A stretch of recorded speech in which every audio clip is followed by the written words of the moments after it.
Good evening Good to evening. all. Dr. Sanjay Kumar, member PharmaLook team, and my co-host Mr. Saurabh Sharma.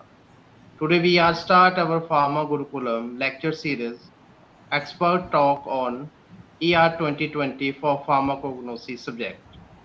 I welcome to all respected expert and guru in this session. So first I introduce our first expert, Dr. Hayat M. Mukhtar, Director cum Principal SVS College of Pharmacy, Amritsar, Punjab. Our second expert, Dr. Padmini Sukla, Assistant Professor, Uttar Pradesh University of Medical Science, Safai, Etawah, UP.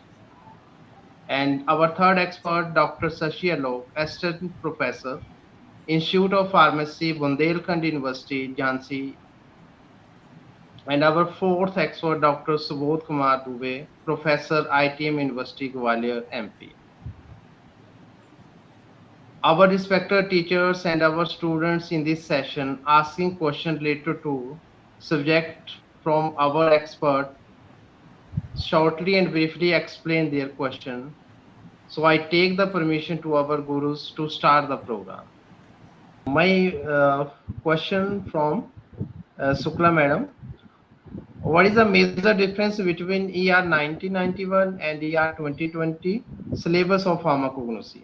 Yes, ma'am. So the main difference is that in between the year 1991 and 2020, that the main approach is focused. The PCI mainly focused on the pharmacological uses of the drugs.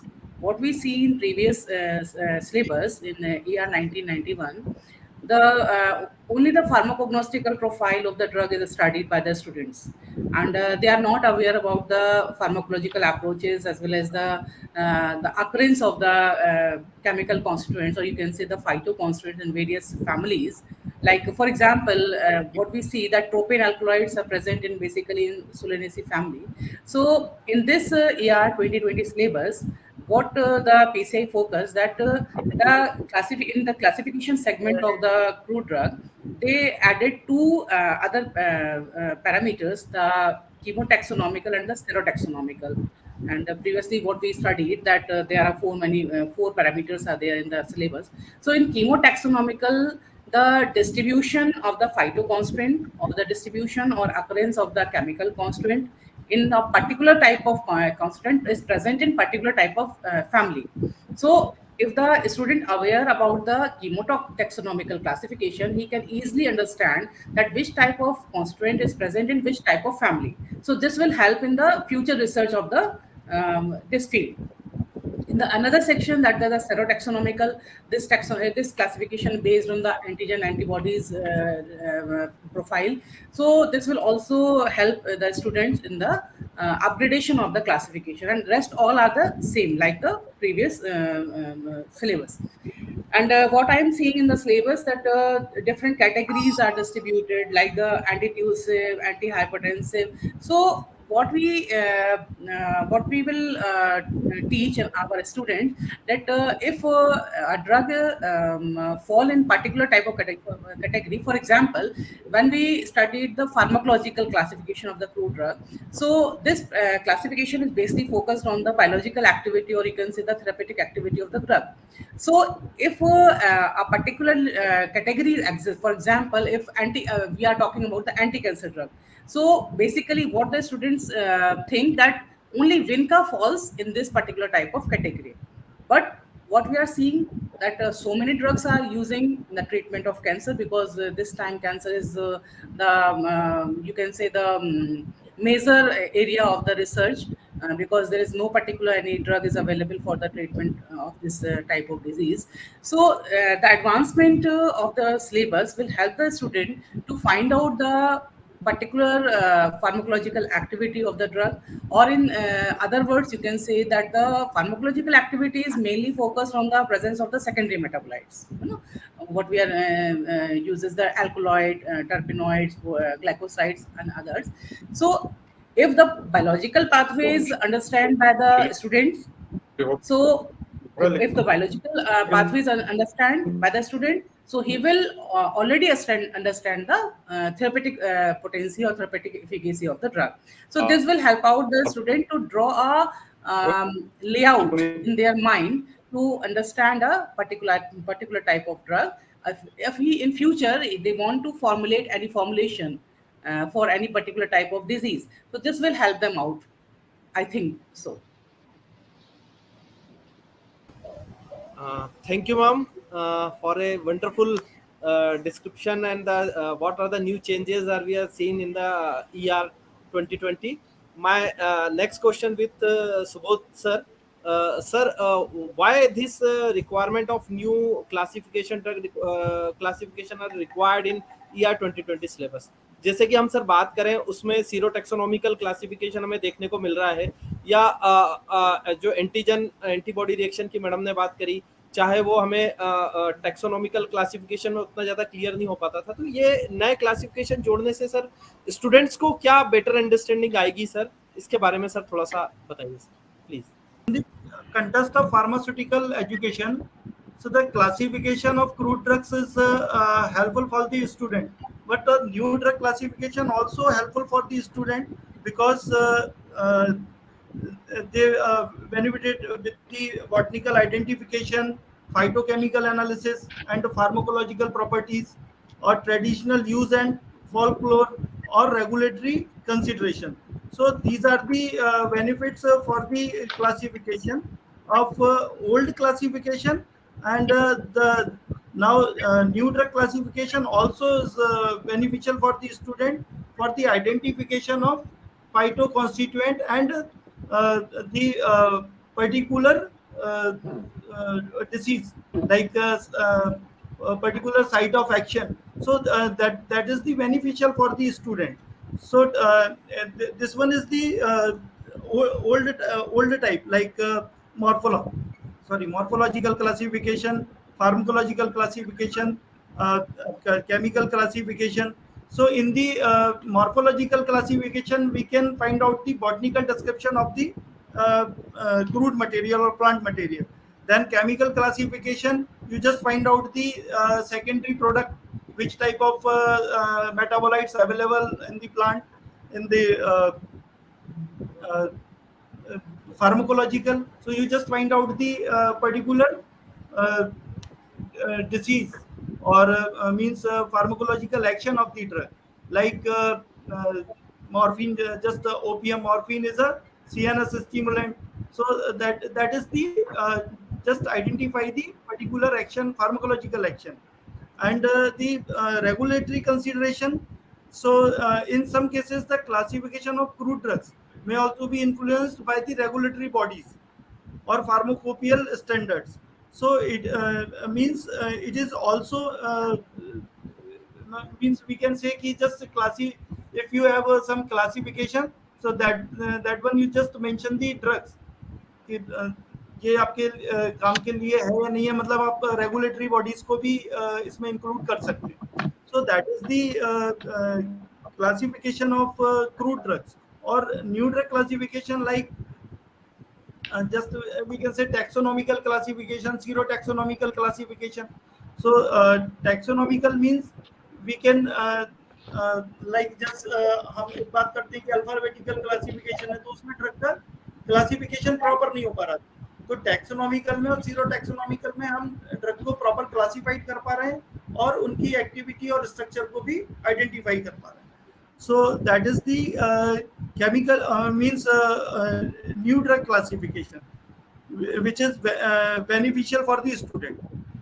So that is the my view regarding the new drug classification. Okay, sir. My next question from Dr. Hayat Mukhtar, sir. Why more emphasis on quality control of crude drugs? Actually, they are required. Yes, sir. Quality control is one of the essential components of pharmacognostic drugs. The purity, the quality, and the authentication of plant species, because we are dealing with pharmacognostic herbal drugs. That's one of the essential requirements.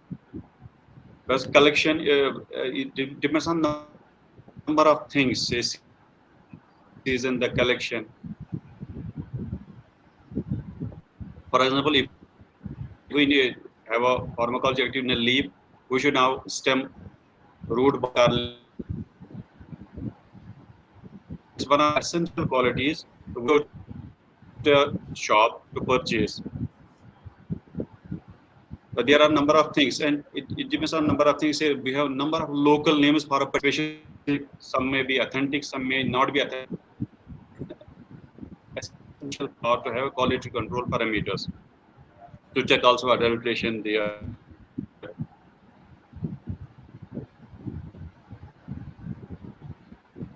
And different things. My next question with Shashi sir. My Shashi next sir, question- हमेशा से मुझे जब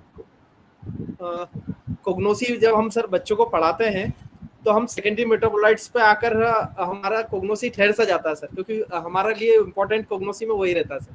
तो उसमें जो हमारे discuss करते हैं हम इवोल्यूशन पैरामीटर्स को, चाहे वो डिटेक्शन के लिए केमिकल इवोल्यूशन पैरामीटर पे हम जाएं, तो डिटेक्शन के साथ साथ उसका डिस्ट्रीब्यूशन और उसका अंडरस्टैंडिंग जो बेसिक फाइटोकेमिस्ट्री है उसको बच्चों तक हम इस नए सिलेबस के थ्रू कैसे ले जा सकते हैं सर? बिल्कुल अच्छा क्वेश्चन है आपका। तो बेसिकली पहले तो हम थोड़ा सा मेटाबोलाइट्स के बारे में आपसे डिस्कस करेंगे। तो जैसे कि हम जानते हैं कि metabolites are the intermediate products that producing during the metabolism of catalyst by the various enzymes that occur naturally within the cell. So and the metabolites are also produced by the plant, human and microbes. तो जब plant metabolites की बात करते हैं तो ये 2 types में हो जाता है, प्राइमरी मेटाबोलाइट्स और सेकेंडरी मेटाबोलाइट्स। तो somehow the स्टूडेंट्स बहुत कंफ्यूज रहते हैं कि प्राइमरी मेटाबोलाइट्स क्या है और सेकेंडरी मेटाबोलाइट्स क्या है। तो जो सेकेंडरी मेटाबोलाइट्स है उसका नाम ही सेकेंडरी है। सो जो सेकेंडरी मेटाबोलाइट्स जो है वो प्राइमरी मेटाबोलाइट के एंड प्रोडक्ट है या बाई प्रोडक्ट है। सो जो प्राइमरी मेटाबोलाइट्स का जो काम है, बेसिकली काम है, जो स्टूडेंट्स बहुत ज़्यादा कंफ्यूज रहते हैं तो उनका बेसिकली काम है ग्रोथ एंड डेवलपमेंट प्रोसेस में वो प्लांट्स को वो हेल्प करते हैं और बाकी उसमें किसी भी नहीं रहते। लेकिन जो सेकेंडरी मेटाबोलाइट्स है वो प्लांट्स के सर्वाइवल में उसको प्रोसेस करते हैं और उसके डिफेंस मैकेनिज्म में काम करते हैं, तो वो सेकेंडरी मेटाबोलाइट्स है। तो अगर हम इनके उसकी क्लासिफिकेशंस पे या किसी चीज़ पे हम बात करें तो जो प्राइमरी मेटाबोलाइट्स का जो है ये 2 टाइप्स में है। जैसे कि first one is information carrying और सेकंड वन इज उसका होता है no information carrying. So primary metabolites में तो इंफॉर्मेशन कैरिंग में प्राइमरी हमारे जो डीएनए आ जाएगा, इसमें mRNA and the tertiary proteins, और जो नो इंफॉर्मेशन कैरिंग जो केवल डेवलपमेंट और प्रोसेस में काम करते हैं वो जैसे कि फैट हो गया, हमारे कार्बोहाइड्रेट्स हो गए और प्रोटीन्स हो गए। तो basically these are the metabolites. हम जब सेकेंडरी मेटाबोलाइट्स का बात करते हैं तो इनको फर्दर 3 क्लासेस में हम लोग डिवाइड करते हैं, जैसे ट्राइटरपीन हो गया, terpenoids, phenolic, propanoids, phenols and containing secondary metabolites. तो हम जब बात करते हैं कि सेकेंडरी मेटाबोलाइट्स एक्चुअली है इंपॉर्टेंट क्यों प्राइमरी मेटाबोलाइट्स से, तो पहले तो इसको वेस्ट प्रोडक्ट माना जाता था सेकेंडरी मेटाबोलाइट्स के, बट नाउ इट इज अगर हम देखें तो सेकेंडरी मेटाबोलाइट्स का जो रोल है वो एकदम ड्रास्टिक काफ़ी यूज फार्मास्यूटिकल इंडस्ट्रीज में यूज होने लगा। तो सेकेंडरी मेटाबोलाइट जो प्रोडक्ट है उसको plant metabolites, phytochemicals molecules, natural products और ऑर्गेनिक मॉलिक्यूल्स के लिए इसमें जानते हैं। सो इसका जो यूज है, इसका जैसे हम एक बेसिकली अगर हम एग्जाम्पल लें प्राइमरी मेटाबोलाइट्स और सेकेंडरी मेटाबोलाइट्स को स्टूडेंट्स को समझाने के लिए, जैसे कि हम किसी चाय को बना रहे हैं और उसमें एक्टिव कांस्टेंट कैफीन है, तो जो हमारा एक्टिव प्रोडक्ट है जो सेकेंडरी मेटाबोलाइट वो कैफीन है, फार्माकोलॉजिकल एक्शंस दे रहा है। But in the case of primary metabolites वो फार्माकोलॉजिकल एक्शंस नहीं है। सेकेंडरी मेटाबोलाइट हम फार्माकोलॉजिकल एक्शन को इंड्यूस करते हैं। इनका नाउअडेज देखा जाए तो यूज एज हम लोग इंसेक्टिसाइड्स, फंजीसाइड्स, फार्मास्यूटिकल्स में और फ्रेगनेंस और एज ए मेडिसिनल यूज बहुत ज़्यादा एक तरीके से बढ़ गया है। एंड और इनको अगर हम क्लासेस जैसे कि मैंने बताया कि ट्राइटरपीन्स, फिनोलिक और एंड कंटेनिंग ग्लाइकोसाइड्स, अल्कोलाइड्स, इन सब चीज़ों में ये डिवाइड होता है। और अगर हम इनका इम्पोर्टेंट इकोलॉजिकल फंक्शंस की बात करें प्लांट्स में, तो दे प्रोटेक्ट द प्लांट, तो सबसे बड़ा रोल तो इनका यही है।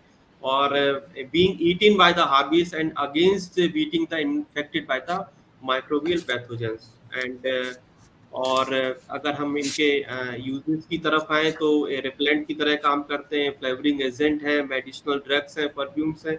तो और बस बेसिक सा अगर हम सेकेंडरी मेटाबोलाइट्स की जो आपने इवोल्यूशन पैरामीटर की बात करी, तो प्राइमरी जो मेटाबोलाइट्स है वो एक्सट्रैक्शन उनका पर थोड़ा सा इजी रहता है, वो इजीली आइसोलेट हो जाते हैं प्राइमरी मेटाबोलाइट।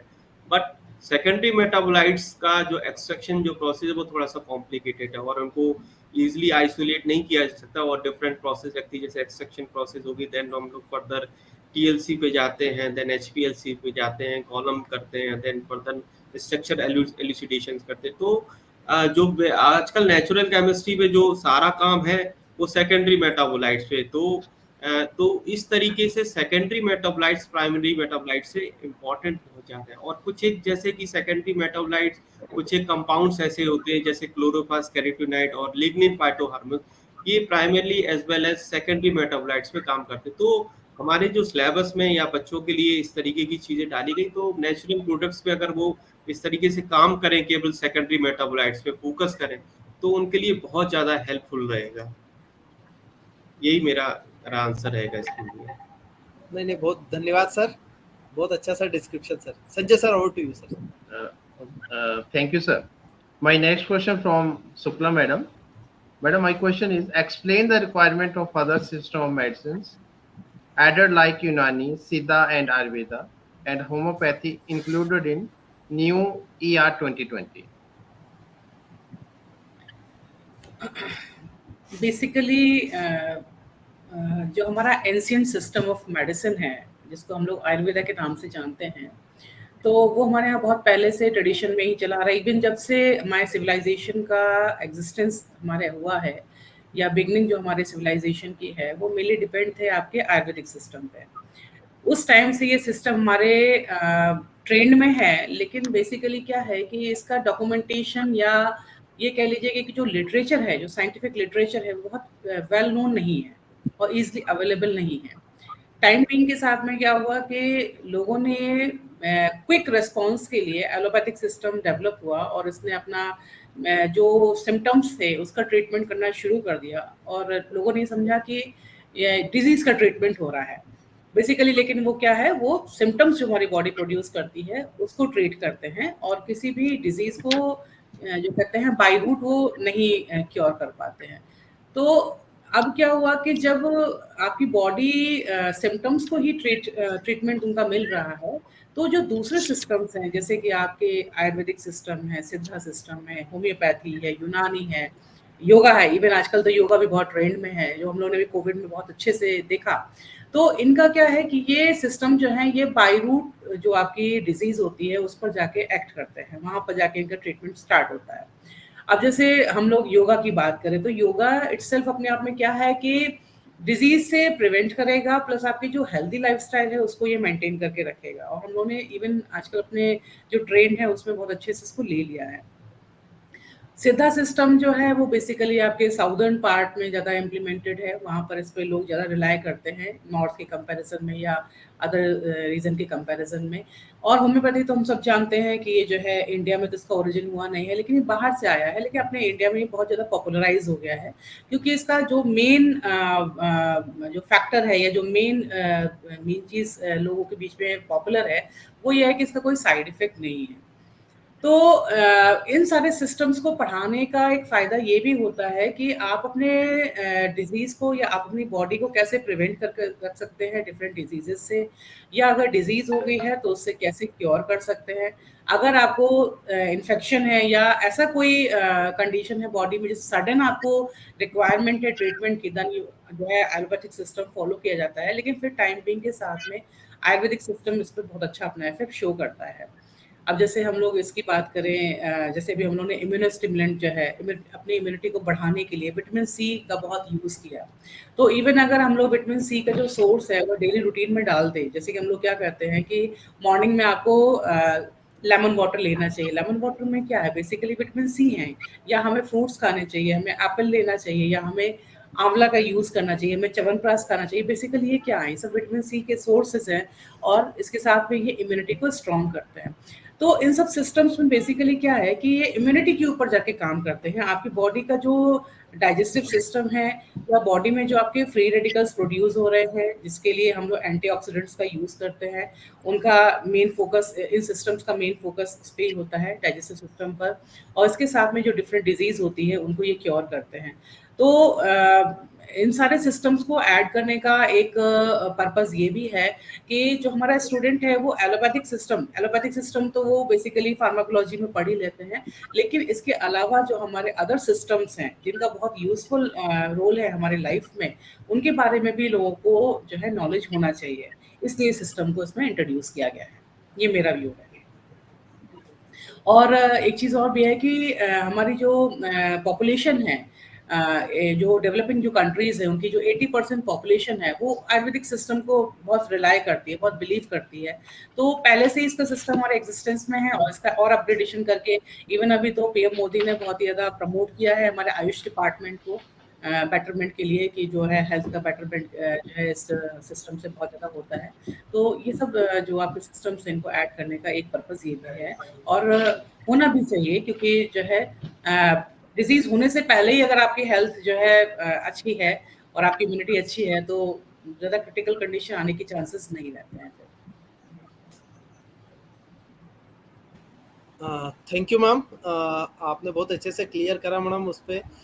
मैं अब अगला क्वेश्चन सुबोध दुबे सर से पूछना चाहूँगा। सर, यही मेडिसिनल सिस्टम पे ही बात करना चाहूँगा, क्योंकि वर्ल्ड की 80% पॉपुलेशन जो आज भी ट्रेडिशनल सिस्टम ऑफ मेडिसिन का कोई ना कोई मेडिसिन को यूज़ कर रहे हैं किसी भी अलाइनमेंट पे। तो बेसिकली हमारे सिलेबस में जो अपना ER 2020 है इसमें इसको इंक्लूड किया गया है, बहुत अच्छी बात है। लेकिन मैडम कहीं ना कहीं चाइनीज सिस्टम ऑफ मेडिसिन को उन्होंने इसमें छोड़ दिया। तो चाइनीज सिस्टम भी हम देखें तो आर्टिमिसिनिन जो एक इतनी बड़ी खोज है वो कहीं ना कहीं फोलकेयर मेडिसिन में वहीं से आती है। तो उसको छोड़ना सर, सुबोध सर बताइए सर कि वो कैसा, क्या, क्यों उसको ऐसा छोड़ दिया गया sir? Chinese system not omitted in India. It is means useful in India, and some practitioner or colleges or institutes also available in India. मतलब आप देखेंगे कि चाइनीज सिस्टम भी था, एक एक्चुअल में हमारा खुद का एक सिस्टम है आयुर्वेदा, जो कि बहुत ओल्डेस्ट है। सिद्धार्थ सिस्टम है जो बहुत ओल्डेस्ट है, जो मतलब हमारा सिद्धार्थ क्या कर रहे हैं, your food itself your medicine, आपका खाना ही आपकी दवा है। तो इससे अच्छा सिस्टम क्या हो सकता है? और ये एक्चुअल में बात सही है, क्योंकि हम न्यूट्रास्यूटिकल की तरफ जा रहे हैं, तो न्यूट्रास्यूटिकल्स बन तो हमारे फूड से ही रहे, तो कहीं ना कहीं सिस्टम वही है। अब यदि मैं आज आयुर्वेदा की बात करूं, जैसे मैडम ने बताया, आयुर्वेदा इतना पुराना सिस्टम है और उसका जो बेसिक प्रिंसिपल है सारे सिस्टम उसी को फॉलो कर रहे हैं। हम त्रिदोष सिस्टम की बात कर रहे हैं, बात पित्त और कफ की। किसी ने खाना सीधे खा लिया, किसी ने हाथ घुमा के खा लिया। चाइनीज कहता है it is yin Yang theory, means वो कहते हैं कि दिन में आप बीमार कम पड़ते हो, रात में ज्यादा पड़ते हो, क्योंकि कफ इंक्रीज हो रहा है। सो that is the fact, means कि the Ayurveda is the oldest system of the India, not India, we can say कि it is oldest system of the world. तो आयुर्वेदा अपने आप में ही बहुत बड़ा सिस्टम है। जैसे मैडम ने बताया कि लिटरेचर की कमी है इसमें, तो लिटरेचर एक्चुअल में संस्कृत में, तो हमारे को कई बार बच्चों को पढ़ाते में भी प्रॉब्लम होता है कि संस्कृत वर्ड आते हैं तो बच्चा नहीं समझ पाता है, तो हमें उसको इंग्लिश में भी एक्सप्लेन करना पड़ता है। हमारा हम लोग ईश्वर की बात करते हैं कि भगवान है, तो भगवान है क्या? वो आयुर्वेदा ही है, क्योंकि आप यदि भगवान वर्ड को बनाते हैं तो भूमि, गगन, वायु, अग्नि और नील, ये 5 तत्व मिलते हैं, यही हमारा आयुर्वेदा कहता है। Only 5 elements are your god, वो 5 तत्व भी हैं। यदि आप इनमें से एक भी स्किप करेंगे that means you are ill or dead. तो आयुर्वेदा, और जिस तरह से चाइनीज को हम ओमिटेड कर रहे हैं, नॉट ओमिटेड, भाई चाइनीज हमारे को बच्चों को पढ़ाना चाहिए। मतलब यदि किसी कंट्री का कोई सिस्टम है और कोई ट्रेडिशनल सिस्टम है, तो वो हमारे को सबको मालूम होना चाहिए। यदि आज हम यिन यांग थ्योरी जानते हैं, जैसे आपने आर्टिमिसिनिन का एग्जांपल दिया, means it is good anti-malarial because it is work in both malaria, vivax और falciparum, तो ये बहुत बहुत अच्छा मतलब वो है कि जब सभी हम ग्लोबल होना चाह रहे हैं, लेकिन हम किसी चीज को ओमिट नहीं करना चाहिए। तो मेरे हिसाब से यदि चाइनीज को स्किप कर रहे हो तो वो नहीं करना चाहिए, ओमिटेड नहीं होना चाहिए, उसको रखना चाहिए आप। तो ये सारे सिस्टम की बात है कि लेकिन हमारा बेसिक यदि हम देखें तो सारे सिस्टम में आयुर्वेदा ही जाता है। जो 3 प्लस हैं आपके वात पित्त और कफ, वो वही कहीं ना कहीं है। आज हमारे को स्टेथोस्कोप, स्फिग्नोमेनोमीटर, हमारा सीटी स्कैन की जरूरत है, लेकिन ओल्डेस्ट टाइम में वेद आपकी 3 फिंगर्स पकड़ के बता देता कि आपकी क्या बीमारी है। कि यदि वो देख रहे हैं पल्स नॉर्मल चल रही है, दैट मीन्स ये नॉर्मल में है, कहीं चिक जगह तो आपके बाद में इशू है, और यदि वे भी लाइक है तो वो आपके कफ का इशू है। तो that is the means experience of the doctors, means of Veda in Ayurveda. तो ये एक रोल होता था। तो आयुर्वेदिक सिस्टम जो है वो सबका हम कह सकते हैं कि फादर, वो सबको कहीं ना कहीं किसी ने तो बात करें। यदि हम यूनानी सिस्टम की बात करें तो यूनानी में उन्होंने 4 एलिमेंट्स की बात कर दी, यीन यांग थ्योरी की बात कर दी चाइनीज ने। होम्योपैथी भी कह रहा है कि पहले सिम्टम्स को बढ़ाए फिर कम कर में। तो सारे सिस्टम की बात एलोपैथी में भी, एलोपैथी में यदि आप डायग्नोसिस सिस्टम देखेंगे तो सबसे पहला ब्लड, यूरिन और तो वो देखते वही है, और कफ। तो सबका सिस्टम का प्रिंसिपल वही है, और हमारे को सबकी प्रिंसिपल को समझिए और जानना चाहिए। तो मेरा व्यू है कि यदि हम इसको स्किप किए चाइनीज को, तो इसको इंक्लूड करना है। जी बहुत बहुत धन्यवाद सर। अच्छे से आपने बताया कि अच्छे से आपने क्लियर करा कि एक्चुअली में क्या रिक्वायरमेंट है सभी सिस्टमों की, और आयुर्वेद को माना जाए तो वो सभी सिस्टमों की एक जननी के रूप में है सर। अगर वेदों को हम देखें तो अथर्ववेद का उपवेद ही माना जाता है। तो वो जिस तरीके से वेद जो अपने ज्ञान को प्रकाशित करते हैं संसार को, उसी तरीके से आयुर्वेद प्रकाशित करता है चिकित्सा विज्ञान को। तो उसी कड़ी में सर अब अगला क्वेश्चन में to next question to Shashi sir. Sir जो इसमें नई ड्रग्स ऐड करी गई हैं ER 2020 में, और नए टॉपिक्स इसमें जो इंक्लूड करे गए जैसे astringent, anti drug acting on nervous system, anti rheumatics, anti tumour, vitamin, enzyme, pharmaceutical aid, suture, miscellaneous, है ना सर। इस तरीके के जो टॉपिक्स या ड्रग्स इसमें ऐड की गई हैं, तो सर क्या वाकई में बच्चों को हेल्पफुल रहेंगी सर वो इस सब्जेक्ट को लेकर अंडरस्टैंडिंग डेवलप करने में? क्या वो थोड़े से समझ पाएंगे कि न्यूट्रास्यूटिकल का क्या मार्केट है इस पोस्ट कोविड एरा में, और इन हर्बल ड्रग्स का जो कि एक महत्वपूर्ण पार्ट है हमारी मेडिसिनल सिस्टम का, तो वो कैसे सर कोऑर्डिनेट कर पाएंगे सर? प्लीज सर थोड़ा सा इसको एक्सप्लोर करिए सर।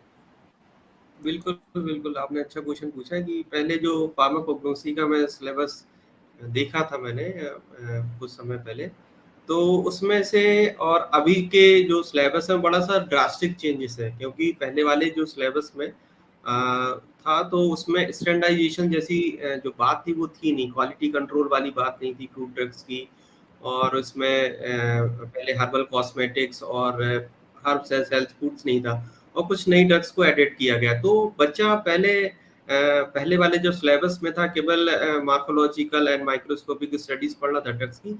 अब उस स्टडीज के साथ साथ उनका chemical counselling and therapeutic effect ऐसी भी इसकी स्टडीज करेगा, और साथ में स्टैंडर्डाइजेशन ऑफ ड्रग बहुत जरूरी, जो कि बी फार्मा लेवल पे या एम फार्मा लेवल पे बच्चों को पता चलती थी कि कौन कौन से पैरामीटर्स हैं स्टैंडर्डाइजेशन के या इवैल्यूएशंस के, और डिफरेंट एल्कोलाइड, ग्लाइकोसाइड या वोलेटाइल्स के। और बेसिक इन्होंने जो प्रिंसिपल इन्वॉल्व किया है ट्रेडिशनल सिस्टम का, लाइक आयुर्वेदा जो अभी बात चली थी मैडम की, और सुबह सर ने भी बताया सिद्धा, यूनानी एंड होम्योपैथिक भी इंक्लूड किया गया, और साथ में इनके फॉर्मुलेशंस को भी डिस्कस किया मेरे ख्याल से। और जो इन्होंने हर्बल पे काफी फोकस किया है, और कुछ एक टॉपिक्स जो है वो बहुत अच्छे से एडिट किए हैं, जैसे कि हर्ब्स एंड हेल्थ फूड। तो उसमें बच्चा पढ़ेगा कि न्यूट्रास्यूटिकल्स क्या होता है, जैसे मार्केट में न्यूट्रास्यूटिकल्स के बहुत सारे प्रोडक्ट्स हैं, एंटीऑक्सीडेंट्स क्या है, प्रोबायोटिक्स क्या है, प्रीबायोटिक्स क्या होते हैं, ओमेगा 3 फैटी एसिड्स क्या है, कैरोटीनॉइड्स क्या है। और साथ में जो हर्बल फॉर्मुलेशंस था मैं देखता था, तो बी फार्मा फाइनल ईयर में ये हर्बल फॉर्मुलेशंस डिग्री वालों को मिलता है, लेकिन अब डिप्लोमा के सिलेबस में भी अब इसको इंट्रोड्यूस किया है फॉर्मुलेशंस को, तो वो डिस्पेंस भी करा सकते हैं फार्माकोग्नोसी लैब में, उसको अच्छे से बना के भी देख सकते हैं।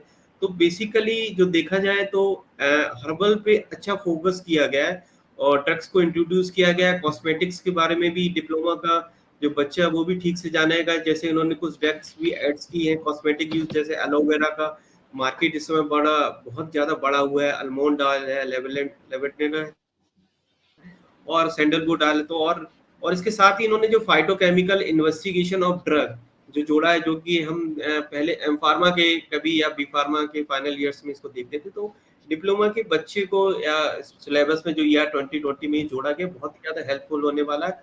और उनको नॉलेज जब ये निकलेंगे तो इनको इस चीजों के बारे में ही पता रहेगा कि बेसिकली आयुर्वेदा और हर्बल कॉस्मेटिक या हेल्थ किससे रिलेटेड है। और कुछ बहुत सारी वो ड्रग्स के बारे में तो पढ़ ही रहते, लेकिन इसको ये सिलेबस में जो एड ऑन किया गया वो बहुत अच्छे किया। बस मेरा थोड़ा सा मानना था कि फार्माकोग्नोसी जैसे फर्स्ट ईयर में है, इसको थोड़ा सा इस सिलेबस को सेकेंड ईयर में भी होना चाहिए था, फाइनल ईयर के इस सब्जेक्ट को। और साथ में मैंने कहीं देखा कि बी फार्मा में फार्माकोग्नोसी जैसा main stream subject final year में मिसिंग है, फाइनल ईयर में कहीं पर ये सब्जेक्ट दिख नहीं रहा है। तो मेरे ख्याल से अगर कभी रिवाइज हो तो फाइनल ईयर में कम से कम मेन स्ट्रीम में फार्माकोग्नोसी जैसा सब्जेक्ट होना चाहिए, ताकि फाइनल ईयर के स्टूडेंट्स हैं उनको थोड़ा सा हेल्पफुल लगे जब वो पीजी में जाए। तो थोड़ा सा मेरा सा ये है। और बाकी डिप्लोमा में जो उन्होंने सिलेबस किया वो वाकई में बहुत अच्छा है और स्टूडेंट को बहुत अच्छी नॉलेज मिलने वाली है, वो डेफिनेटली नॉलेज को गेन करेंगे। यही है। धन्यवाद सर।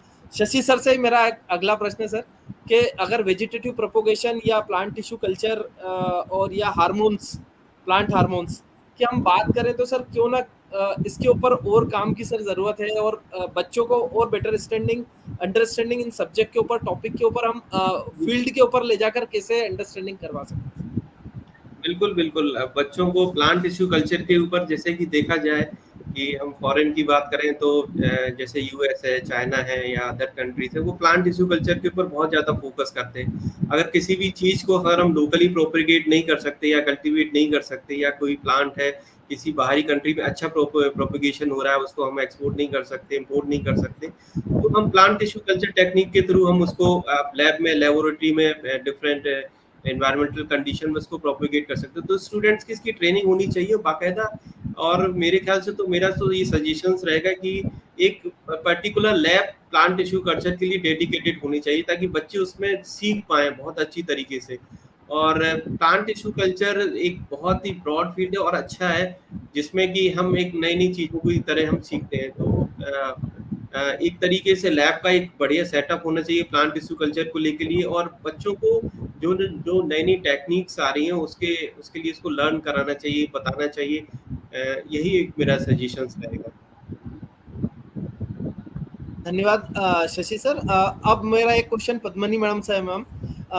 मेरा ये पूछना चाहता हूँ मैम कि क्वालिटी कंट्रोल जो क्रूड ड्रग का लेकर है, चाहे वो हम इवोल्यूशन पैरामीटर्स में देखते हैं, इंस्ट्रूमेंटल टेक्निक्स आ गई, इतनी बड़ी बड़ी LCMS तक हम पहुंच गए, एटॉमिक एब्जॉर्प्शन स्पेक्ट्रोस्कोपी NMR पे हम काम कर रहे हैं।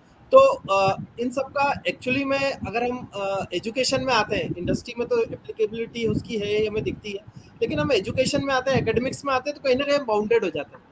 तो क्यों ना हम बच्चों को इन सब टेक्निक्स के बारे में और अच्छे से क्लियरिफिकेशन लाएं, आगे जब भी वो फर्दर डिग्री में या मास्टर्स में या आगे डॉक्टरल प्रोग्राम में जाएं, तो वो बेटर अंडरस्टैंडिंग डेवलप कर पाए quality control parameter. Please ma'am. Actually देखिए, मेजर जो डिफरेंस है पुराने सिलेबस और नए सिलेबस में वो यही है कि जो नया सिलेबस है वो इंडस्ट्रियल अप्रोच के ऊपर ज़्यादा फोकस्ड है। पहले क्या होता था कि जो है बच्चे ने कोर्स किया और उसे इंडस्ट्रियल कोई भी कहते हैं स्किल जो है वो डेवलप नहीं हो पाती। जैसे हर्बल कॉस्मेटिक का भी शशि जी ने जो है जिक्र किया कि हर्बल कॉस्मेटिक को डाला गया है, इसके साथ में डिफरेंट आपके जो फॉर्मुलेशंस हैं हमको बनवा के उनको कैसे इवेलुएट किया जाता है। जब हम ये लैब स्किल पे बच्चों को सिखा देते हैं और जब वो किसी इंडस्ट्री में जाके जॉब करते हैं तो वहाँ पर उनको बहुत ज़्यादा प्रॉब्लम्स नहीं फेस करनी पड़ती, जैसे कि पहले के सिस्टम में नहीं होता था। दूसरी चीज़ जो है, अभी आपने एक, सॉरी मैं इंटरप्ट कर रही हूँ, कि प्लांट टिश्यू कल्चर को क्यों ओमिट कर दिया गया इस सिलेबस से। देखिए, प्लांट टिश्यू कल्चर क्या है, एक एडवांस टेक्निक है और इसमें डिफरेंट टाइप की जो आपकी एडवांस टेक्नोलॉजीज होती हैं वो इसमें ऐड ऑन हुई हैं। तो चूंकि ये सिलेबस जो है ये डिप्लोमा लेवल पे ड्राफ्ट किया गया है, डिग्री और पीजी लेवल पर इन सब चीज़ों को ध्यान में रख के उसको सिलेबस में ऐड किया गया है। और इवन उनकी जो लैब होती है उनको लैब को भी इस्टेब्लिश करने के पूरे डायरेक्शंस होते हैं। तो चूंकि डिप्लोमा लेवल पर अभी इतना ज़्यादा बच्चे के पास टाइम नहीं होता, डिग्री क्या है 4 ईयर का कोर्स है, डिप्लोमा से ओनली 2 ईयर का कोर्स है, उसी में उसको सारी चीज़ों को कंप्लीट करना होता है, तो इसलिए इसको यहाँ पर थोड़ा सा पीछे रखा गया है। लेकिन अगर वही बच्चा आपका डिप्लोमा करके डिग्री में एडमिशन लेता है तो उसको ये सब चीज़ें पढ़ने को मिलती हैं और वो उससे काफ़ी ज़्यादा नॉलेज भी गेन करता है। रही बात क्वालिटी कंट्रोल की, तो क्वालिटी कंट्रोल तो देखिए बहुत ज़रूरी है। पहले के टाइम में क्या होता था कि हमारी जो मेडिसिन होती थी, एग्जिस्टेंस हमारा सबसे पुराना है, लेकिन हमारी जो मेडिसिन थी, हमारे जो फॉर्मुलेशंस थे, हमारी जो ड्रग्स थी वो स्टैंडर्डाइज नहीं थे। तो स्टैंडर्डाइज ना होने की वजह से क्या हुआ कि जो मार्केट वैल्यू थी, क्योंकि जो यूरोपियन कंट्रीज हैं, जो फॉरेन कंट्रीज हैं, जब वहाँ पर ये फॉर्मुलेशन या यहाँ पर ड्रग्स जाया करती थी तो कई बार वो फेल हो जाया करती थी, क्योंकि हमारे पास स्टैंडर्ड्स नहीं थे। और जो अदर कंट्रीज हैं वो क्या करती है कि स्टैंडर्ड्स पर मेनली फोकस करती हैं। तो इसी के लिए जो है अब डिग्री लेवल पर शेड्यूल टी को जो है implement किया गया। और इवन आज के टाइम में क्या है कि जो डिफरेंट इंडस्ट्रीज हैं, वो हर्बल हो या आयुर्वेदिक इंडस्ट्रीज हो, वहाँ पर शेड्यूल टी को इम्प्लीमेंट कर दिया गया है। और इसकी जो गाइडलाइंस है, गाइडलाइंस के हिसाब से जब क्या है कि शुरू में ही बच्चा गाइडलाइन पढ़ के जाता है और जब वो किसी इंडस्ट्री में काम करता है तो उसको बहुत ज़्यादा प्रॉब्लम जो है फेस नहीं करनी पड़ती है। तो ये एक जो है अच्छा जो है एडवांसमेंट किया है इन्होंने सिलेबस में। और अगर हमारे जो प्रोडक्ट्स हैं, अगर उनकी क्वालिटी चेक पहले ही हो जाएगी तो वो किसी भी दूसरी जगह पर जाकर वो फेल नहीं होंगे, और फेल नहीं होंगे तो हमारी जो इकोनॉमी है और जो हमारी रेपुटेशन है हमारे कंट्री की, वो आपकी लैग बिहाइंड नहीं होंगे। तो मेरे ख्याल से ये जो टॉपिक है ये काफ़ी बेनिफिशियल है सिलेबस में ऐड होने पर, और बच्चे पहले से ही इसके लिए अवेयर हो जाएंगे तो ऑब्वियसली जो हमारे अपकमिंग फार्मासिस्ट हैं या जो हमारी बडिंग फार्मासिस्ट हैं वो बेटर काम करेंगे इस फील्ड में। और काम करने से क्या होगा कि हमारा जो नेशनल या हमारी जो इंटरनेशनल रेपुटेशन है हमारी कंट्री की, वो भी बढ़ेगी। क्योंकि मेनली क्या है कि जो आयुर्वेदिक सिस्टम है वो इंडिया में वेल एग्जिस्टेंस में है। जैसे योगा है, तो योगा पहले क्या था कि सिर्फ इंडिया में ही फोकस था, इंडिया में ही जो है ज़्यादा पॉपुलराइज था। लेकिन टाइम टू टाइम क्या हुआ कि और भी लोगों ने इस पे ध्यान दिया, और इवन अब तो इंटरनेशनल योगा डे हम लोग सेलिब्रेट करने लगे हैं। तो सेम इसी तरीके से जिस तरीके से हम लोग हमारे जो डिफरेंट सिस्टम्स हैं, चाहे वो होम्योपैथी हो, चाहे वो सिद्धा हो या आयुर्वेदा हो, उनका हमें पॉपुलराइज करना पड़ेगा। और पॉपुलराइज होने के बाद ही ये सिस्टम्स हमारे बहुत ज़्यादा वेल नोन होंगे और ये फिर आपको अदर कंट्रीज में भी बहुत ही ईजिली एक्सेप्टेबल हो जाएंगे। तो मेन चीज जो है वो आपके क्वालिटी कंट्रोल पर ही फोकस होती है। और डिफरेंट जो आपने जैसे भी नाम लिया LCMS का, और डिफरेंट जो आपकी टेक्निक्स हैं, जो एडवांस टेक्निक्स हैं, वो बहुत ज़रूरी हैं। क्योंकि आज के टाइम में क्या है, कट थ्रोट कंपटीशन है, और अगर आपको अपने आप को एग्जिस्टेंस में रखना है तो आपको अपने आप को अपग्रेड करना पड़ेगा। और अपग्रेड करने के लिए सबसे पहला जो स्टेप होता है वो होता है बच्चों की स्टडी। तो अभी जैसे न्यू एजुकेशन पॉलिसी में भी जो है, जो आपके MBBS के स्टूडेंट्स हैं उसमें भी है कि वो भी आपकी ट्रेडिशनल सिस्टम्स के बारे में पढ़ेंगे। तो जब वहाँ पर ये इम्प्लीमेंट हो रहा है तो ऑब्वियसली हम लोग तो आयुर्वेदा से ही रिलेटेड है, तो हमारे सिस्टम में भी ये सारी चीज़ें ऐड हैं। मैं एक चीज और कहना चाहूँगा, सिलेबस में एक अच्छी चीज जोड़ी गई है, असाइनमेंट और फील्ड विजिट। जो मैं बताना भूल गया था, इस मतलब इस सिलेबस में बहुत अच्छा किया गया कि बच्चों को असाइनमेंट जैसी चीजें डिप्लोमा लेवल पे दी गई, जिसमें कि वो मार्केटिंग प्रिपरेशंस और डोजेस फॉर्म आयुर्वेदा यूनानी के बारे में पढ़ तो रही हैं, पढ़ के उसको लिखें भी, उसके लेबलिंग रिक्वायरमेंट भी करें, मार्केट प्रिपरेशंस में जो हर्बल फॉर्मुलेशंस है और कॉस्मेटिक्स जैसे वो हैं उसकी भी लेबलिंग करें। और जो फील्ड विजिट बहुत ज़्यादा अच्छा कर दिया गया है कि पहले बस हम लोग जो हर्बल गार्डन था वहाँ तक बच्चे तक जाते, लेकिन इस बार फील्ड विजिट को एडिट किया गया ताकि बच्चे हैं जो लोकली जो आयुर्वेदिक प्लांट्स हैं या ट्रेडिशनली सिस्टम ऑफ मेडिसिन है, तो उनकी अंडरस्टैंडिंग उनकी बेटर हो और उनकी अवेलेबिलिटी क्या है डोजेस फॉर्म की और लेबलिंग रिक्वायरमेंट। तो ये एक अच्छा सिलेबस एक तरीके से देखा जाए डिप्लोमा के लिए फार्माकोग्नोसी का बहुत अच्छे तरीके से बनाया गया है। तो ये एक बेहतर है कि बच्चे इसमें फील्ड विजिट और असाइनमेंट जैसी चीज़ें प्रैक्टिकल्स में, पहले केवल मार्फोलॉजी और माइक्रोस्कोपी और थोड़ा बहुत बच्चे उसमें प्रैक्टिकल्स करके रह जाते, लेकिन ये चीज़ एड ऑन की गई है, ये एक अच्छा पार्ट है। Thank you sir. Subodh sir साहब, मेरा एक सर प्रश्न है, आउट ऑफ द बॉक्स में बात करना चाहूंगा कि सर जो डिप्लोमा में आता है 12th के बाद, और जो डिप्लोमा में फार्माकोग्नोसी पढ़ता है, सर उस बच्चे को किस तरीके से अपनी स्टडी करना चाहिए कि वो अच्छे मार्क्स ला पाए? कि अगर बच्चों के एंड पे हम बात करेंगे कि उसकी बेटर अंडरस्टैंडिंग भी होना चाहिए सब्जेक्ट को लेकर, और अच्छे मार्क्स भी आने चाहिए एग्जाम में, और एक प्रोफेशनल नॉलेज जो होना चाहिए वो भी डेवलप हो, तो सर वो क्या टिप्स ले मुझे सर नहीं कहना चाहिए या नहीं इस प्लेटफॉर्म पर डिप्लोमा मैक्सिमम नॉन अटेंडिंग करते हैं, तो सबसे पहले तो ये बंद करना चाहिए सभी इंस्टीट्यूट को कि नॉन अटेंडिंग एडमिशन नहीं लिए जाएंगे, क्योंकि आज क्या हो रहा है कि जी हम सर। एडमिशन कर में नॉन अटेंडिंग एडमिशन भी ले लेते हैं। अब एक्चुअल में डिप्लोमा में जो करने आ रहे हैं वो डिप्लोमा स्टूडेंट करने ही नहीं आ रहा, वो करने आ रहा है मेडिकल स्टोर चलाने वाला, तो वो उस लेवल की पढ़ाई करते ही नहीं है। तो जब मार्केट में पब्लिसिटी होती है वो ये होती है कि स्टूडेंट डिप्लोमा के कुछ नहीं जानते, वो इसलिए नहीं जानते। अब एक्चुअल में जो मेडिकल भी चला रहे हैं तो वो उनको उतना ही मालूम है जितना कि डॉक्टर ने उनको बताया हुआ है, तो वो उससे ज्यादा आगे नहीं बढ़ पा रहे हैं। तो हमारे को सबसे पहले काम यही करना है, मतलब ये मैं इस प्लेटफॉर्म पे कह रहा हूँ, हो सकता है मैं कुछ गलत भी बोल रहा हूँ, कि नॉन अटेंडिंग सिस्टम खत्म करना चाहिए। जब तक कि जैसे हमने एक पहल की, हमारे यहाँ कई समय में सभी जगह पूरे ऑल इंडिया में ही चल रहा था, हमने जिस टाइम एमकॉम किया था उस टाइम एमकॉम के लिए हमें पूरे इंडिया में घूमना पड़ा, आज एमकॉम को लोग पकड़ पकड़ के ला रहे हैं, तो वो एक सिस्टम गलत है। तो मैं ये चाहता हूँ इस प्लेटफॉर्म के माध्यम से ये मैसेज पहुंचे सभी तक कि नॉन अटेंडिंग सिस्टम खत्म किया जाए एजुकेशन से। आपके पास यदि 10 स्टूडेंट आ रहे हैं, आप 10 को पढ़ाइए तो आप क्वालिटी दे पाएंगे, और जब तक आप नॉन अटेंडिंग सिस्टम चलाएंगे आप क्वालिटी की बात मत करिए। Thank you sir for your valuable views and suggestion. मेरा कहना यही है कि ये सर आपको मेरी आवाज आ रही है? हाँ, नॉन अटेंडिंग सिस्टम खत्म होना चाहिए जो कई कॉलेजेस ने अडॉप्ट कर रखा है, और हम तभी क्वालिटी की बात कर सकते हैं और क्वालिटी एजुकेशन दे सकते हैं। हमारे यहाँ एग्जांपल है, हम नॉन अटेंडिंग एडमिशन नहीं लेते पीजी में, तो हम उस तरह से काम करना चाह रहे हैं कि एजुकेशन को प्रमोट किया जाए। और जब आप बात कर रहे हैं डिप्लोमा की, तो डिप्लोमा में इस तरह का सिनेरियो है कि जहाँ नॉन अटेंडिंग एडमिशन जाते हैं, तो वो बंद करने चाहिए, आप क्वालिटी को बढ़ा सकते हैं। अब जब पीसीआई इतना अच्छा कर रही है, पीसीआई इतना अच्छा सिलेबस डिजाइन कर रही है, तो हमारी भी ड्यूटी है कि उनको अच्छे से पढ़ाया जाए। तो मैं जब फार्माकोग्नोसी पढ़ाता हूँ तो मेरा पहले दिन का लेक्चर यही होता है कि आप लोग एक चार्ट बना लें क्रूड ड्रग्स के लिए, और वो चार्ट अपने रूम में लगा लें, और उनको रोज आप पढ़िए, आपको वो याद रह जाएंगे, क्योंकि ये ऐसी चीज है जिसको समझाया नहीं जा सकता, इसको आपको रटना ही पड़ेगा। तो ये तरीका है।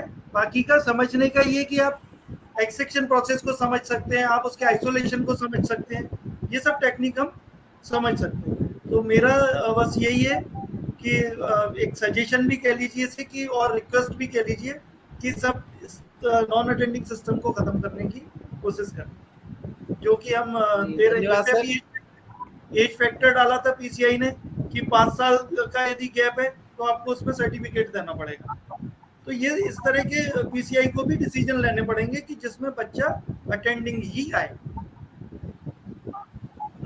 डेफिनेटली सर, थैंक यू आपके सजेशंस का। ये प्रोफेशन में हम सब चीज़ें देखते हैं, सब लोग समझते हैं, सब लोग इन सब चीज़ों से दो चार है, लेकिन उस चीज़ को हम एकदम लोगों के सामने एकदम प्रोफेशनली या जो भी हम बोल सकते हैं एकदम क्लियरिटी के साथ नहीं बोल पाते सर। लेकिन आपका धन्यवाद कि आपने इस मंच पर भी आकर सच्चाई को रखा लोगों के सामने सर, टीचर्स के सामने रखा, हम लोगों के सामने, जूनियर्स के सामने बोली थी कि मेरा ये कहना सही है गलत ये मैं नहीं जानता, लेकिन मैंने इसको बोला क्योंकि इसको सभी फेस कर रहे हैं प्रॉब्लम।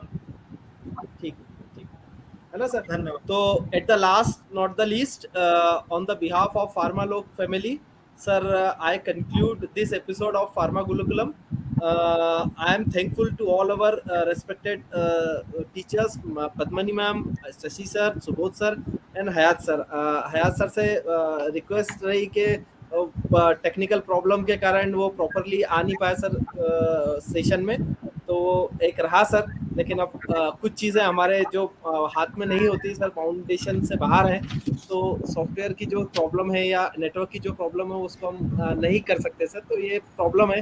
उसके लिए हम सॉरी, सर को भी सॉरी बोलते हैं, सर से माफ़ी चाहते हैं कि हमारी भी कुछ प्रॉब्लम रही कि सर नहीं आ पाए, है ना सर। इसको बोलते हुए आगे सेशन को मैं गुरुकुलम को कंप्लीट करना चाहूँगा। आखिरी में सर सभी गुरुजनों से एक निवेदन है कि वो अपना इसको कंक्लूड करें अपने हिसाब से, 2 शब्दों में थोड़ा बोल के कंक्लूड करें sir. Start to Padmini ma'am, please over to you ma'am. तो मेरे हिसाब से तो ये डिप्लोमा का सिलेबस जो पीसीआई ने ड्राफ्ट किया हुआ है बहुत ही अच्छा है, और इससे बच्चों को जो टेक्निकल उनके नॉलेज है वो बढ़ेगी, साथ में उनका जो ट्रेडिशनल नॉलेज है वो भी बढ़ेगा, डिफरेंट सिस्टम्स के बारे में उन्हें नॉलेज मिलेगी, न्यूट्रोसिटिकल्स के बारे में, मतलब जो भी चीज़ें ट्रेंड में हैं वो उसके बारे में उसके यूज टू होंगे, उन्होंने सुना हुआ होगा, वो थ्रू होंगे। तो ऐसे में क्या होता है कि जब बच्चे को बेसिक नॉलेज है, आपकी बेसिक उसके पास इंफॉर्मेशन है, तो वो जब फर्दर आगे किसी भी कोर्स में एडमिशन लेगा, मतलब हायर स्टडीज में लेगा, तो उसके बाद उसको बहुत इजी रहेगा, इजी गोइंग रहेगा। तो मेरे हिसाब से बहुत अच्छा सिलेबस ड्राफ्ट है ये पीसीआई का। Thank you ma'am. नेक्स्ट मैं सुबोध सर से बोलूँगा कि प्लीज़ सर थोड़ा सा आप इस जो पूरा हमारा ER 2020 फार्माकोग्नोसी के ऊपर उसको बच्चों के एंड पर जाके कैसे उनकी बेटर अंडरस्टैंडिंग हो, उसके बारे में सर। ये बहुत अच्छा सिलेबस डिजाइन किया है पीसीआई ने। इससे बच्चों को भी फायदा है और टीचर को भी एक रिदम है पढ़ाने का कि हमें एक्चुअल में बच्चे को क्या सिखाना है। ये बहुत अच्छा डिजाइन किया है। जैसे अभी शशि आलोक सर ने कहा फील्ड विजिट, तो ये फील्ड विजिट केवल फॉर्मेलिटी ना हो, ये फील्ड विजिट केवल फॉर्मेलिटी ना हो, बच्चों को ले जाया जाए, फॉरेस्ट विजिट कराया जाए, क्योंकि ये मेरा सेल्फ का एक्सपीरियंस है। मुझे बहुत सारे प्लांट्स के नाम नहीं मालूम थे जो मुझे एक फॉरेस्ट ऑफिसर ने बता दिए। तो इस तरह की जब हम कनेक्शन में आते हैं, लोगों से मिलते हैं, तो हमारे को बहुत सारी चीजें अपडेट होती हैं। तो ये सब, हालांकि वो मुझे स्टोरी जैसी सुना रहा था और मैं उसको सीखने की कोशिश कर रहा था, मैं उसका फोटो कैप्चर कर रहा था कि प्लांट क्या है। तो ये जब हम, आप लोग जानते हो मध्य प्रदेश में श्योपुर एक जगह है, तो बहुत बड़ा फॉरेस्ट है, तो उसमें कई तरह के प्लांट्स हैं जो हमारे को, मैं आइडेंटिफाई नहीं कर रहा था। मैं फार्माकोग्नोसी में हूँ, मैं उसको आइडेंटिफाई नहीं कर पा रहा था और वो फॉरेस्ट ऑफिसर बता रहा। तो ये हमारी वीकनेस है कि हमने फील्ड का काम तो डाला कि फील्ड विजिट, लेकिन वो फील्ड विजिट एग्जैक्ट नहीं हो रही, तो वो हमारे को बिल्कुल प्रॉपर करना। जैसे हम इंडस्ट्रियल ट्रेनिंग की बात करते हैं, तो इंडस्ट्रियल ट्रेनिंग में केवल ट्रेनिंग सर्टिफिकेट नहीं चाहिए, हमारे को बच्चे का नॉलेज चाहिए कि आपने क्या सीखा। तो मैं आपको अपना एग्जांपल दे रहा हूँ। जब मैं फर्स्ट ट्रेनिंग पे करने गया था, इंडस्ट्रियल ट्रेनिंग, तो उसमें जब मैं क्लास में आया,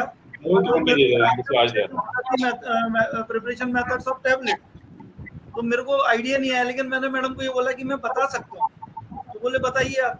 तो मैंने उनको बताया पूरा प्रोसेस की कैसे टैबलेट बनती है, तो बोले कि यही तो मेथड है। तो मुझे उसका नाम नहीं मालूम, लेकिन मैं उस मेथड को बता रहा हूँ। तो ये ट्रेनिंग की बात है कि मैंने वहाँ सीखा। तो हमारे को बच्चों को, जैसे हमने अपने कई इंस्टीट्यूट्स में, मतलब मैं जिसमें था क्लास इंस्टीट्यूट में, हमने पायलट प्लांट बनाया हुआ है। हमने ओल्ड इंडस्ट्री की, कई ने डोनेशन किया है, किसी से परचेज किया है, उस तरह से हमने पायलट प्लांट बनाया है और वहाँ बच्चों को हम ट्रेनिंग कराते हैं, टैबलेट मैन्युफैक्चरिंग सिखा रहे हैं, कैप्सूल सिखा रहे हैं, कैप्सूल फिलिंग सिखा रहे हैं। तो इस तरह की एक्टिविटी कॉलेज लेवल पे भी होने चाहिए। तो मेरा कहना ये है कि बच्चों को हम ट्रेनिंग पार्ट पर ज्यादा फोकस करें और वो एक्चुअल हो, ना कि केवल सर्टिफिकेट और फॉर्मेलिटी। और पीसीआई का बहुत अच्छा सिलेबस डिजाइन हो रहा है अकॉर्डिंग टू इंडस्ट्री। अभी तो यूजीसी ने भी कर दिया है कि आप अपने सिलेबस कमेटी में एक इंडस्ट्री पर्सन को इंक्लूड करें, और क्या उसका आप जो पढ़ा रहे हैं उसका आउटकम क्या है, वो आउटकम आप बताइए। अब हमने टिग्नोमेट्री पढ़ा है, उस टिग्नोमेट्री का आज तक कोई यूज नहीं हुआ, उसका कोई आउटकम नहीं है। तो हमारे को आज आउटकम बेस्ड की जरूरत है। जो आज हम पेडागोजी की बात कर रहे हैं या ब्लूम्स टैक्सोनॉमी की बात कर रहे हैं, तो उन सब में हमारे को जरूरत है कि हम उसका आउटकम दें, कि भाई मैंने आज आपको एक्सट्रैक्शन पढ़ाया, तो what is the outcome of extraction. तो ये पीसीआई डिजाइन कर रही है। तो सिलेबस अच्छा है और इसमें थोड़े से अपडेट किए हैं। Thank you very much. बहुत धन्यवाद सुबोध सर। अब मैं शशि सर से रिक्वेस्ट करूंगा कि सर प्लीज आप कंक्लूड करिए sir ER to 2020 of pharmacognosy सब टॉपिक को सर। बिल्कुल बिल्कुल, जैसे कि सुबीर सर ने कहा और पद्मिनी मैडम ने कहा कि बहुत सिलेबस को बहुत ही अच्छी रिफाइन करके बनाया गया है, और आप देखें तो थ्योरेटिकल और प्रैक्टिकल पार्ट दोनों ही बहुत अच्छी तरीके से बने हुए, और सबसे अच्छी चीज़ है कि इसमें बहुत सारी चीज़ें ऐड ऑन कर दी गई हैं जो बच्चों को बहुत ही कम समय में चीज़ों को जानने को मिला। जो प्रैक्टिकल पार्ट है उन्होंने जैसा कि विजिट को भी डाला है, फील्ड विजिट्स को भी डाला, असाइनमेंट्स दी हैं, तो ये भी बहुत अच्छा पार्ट है। और मैं तो चाहूँगा कि जैसे कि डिप्लोमा के बच्चे हॉस्पिटल ट्रेनिंग के लिए जाते हैं, अगर उनके लिए थोड़ा सा 15 या 20 दिन का कंपलसरी कर दिया जाए इंडस्ट्री के लिए, जैसे कि बी फॉर्म के बच्चों के लिए, तो डिप्लोमा के बच्चों को भी थोड़ा सा इंडस्ट्री का एक्सपोजर मिलेगा, क्योंकि वो पढ़ तो रही है, फॉर्मुलेशंस पढ़ रहे हैं और बाकी चीजें तो वो पढ़ ही रहे हैं। अगर थोड़ा सा उन्हें प्रैक्टिकली देखने को अगर और मिल जाए तो और ज्यादा बेहतर होगा। अगर इसमें ये चीजें ऐड ऑन हो जाए, 15 या 20 दिन का इंडस्ट्रियल ट्रेनिंग, थोड़ा इस तरीके का अगर इसमें ऐड ऑन हो, लेकिन 2 साल का है, कम समय रहता है, वो उनको डिसाइड करना पड़ेगा कमेटी को। हॉस्पिटल विजिट तो होते, तो ओवरऑल जो ईआर 2020 का जो फार्माकोग्नोसी का बेसिकली जो सिलेबस डिप्लोमा के लिए वो वाकई में बहुत अच्छा है, नॉलेजेबल है, और बच्चों को नॉलेज इससे डेफिनेटली मिलेगी। और मैं साथ में ही आपके फार्मा लोग और अमित झा जी और डॉक्टर संजय जी और सौरभ शर्मा जी, आपको धन्यवाद ज्ञापित करना चाहूंगा कि आपने इस माध्यम से हम लोगों को एक अपना एक्सपीरियंस शेयर करने का मौका दिया। इसके लिए आप पूरी फार्मा लोग टीम और अमित झा जी को बहुत बहुत धन्यवाद मेरा। बिल्कुल। Thank you to our valuable teachers and valuable gurus. Sir आपने आपका वैल्यूबल टाइम और इतने जो प्रीशियस टाइम है सर, मेरे हिसाब से सर प्रीशियस टाइम है। आज के समय में हम 10 मिनट भी किसी ज्यादा ढंग से बात नहीं करते, उस समय भी सर आपने 1 से सवा घंटा 1.5 घंटे से हमारा जो डिस्कशन चल रहा है एक प्रोफेशन के ऊपर, हमारे सब्जेक्ट के ऊपर, फार्माकोग्नोसी को कैसे बेटर किया जाए, बेटर अंडरस्टैंडिंग डेवलप की जाए बच्चों को लेकर सर, बच्चों में उस सब्जेक्ट के प्रति कैसे हम इंटरेस्ट डेवलप कर पाए, और जो सिलेबस फॉर्मुलेट करा पीसीआई ने, हमारी रेगुलेटरी बॉडी ने, उसको अच्छे से कैसे डिलीवर कर पाए हम बच्चों तक। तो ये बहुत अच्छा प्रयास सर, आप लोगों ने हमें समय दिया सर, इसके लिए बहुत बहुत धन्यवाद सर। और सारी फार्मा लोग टीम की तरफ से मैं आपको सर धन्यवाद देता हूँ सर, आपसे आशीर्वाद चाहता हूँ कि आप लोग इसी तरह सर हम लोगों को मोटिवेट करते रहें, जिसके कारण हम नए इस तरीके के टॉक्स जो हैं वो लेकर आते रहें सर। धन्यवाद सर। मैं एक बात कहना चाहता हूँ, फार्मा लोग बहुत अच्छा काम कर रही है, और फार्मा लोग किस तरह के जो एक्सपर्ट टॉक करती है या इस तरह का कुछ प्रोग्राम करती है, ये बहुत बहुत ही फायदेमंद है, जिससे लोगों को भी फायदा हो रहा है और लोगों को एक मंच मिल रहा है जहाँ वो अपनी बात कह पा रहे हैं। तो इस तरह का जो आप लोग करते हैं बहुत अच्छा है, इसलिए अमित झा जी को और उनकी पूरी टीम को, सौरभ जी को, संजय सर को बहुत बहुत धन्यवाद। धन्यवाद सभी एक्सपर्ट को मेरी तरफ से बहुत बहुत नमस्कार। ठीक है, धन्यवाद।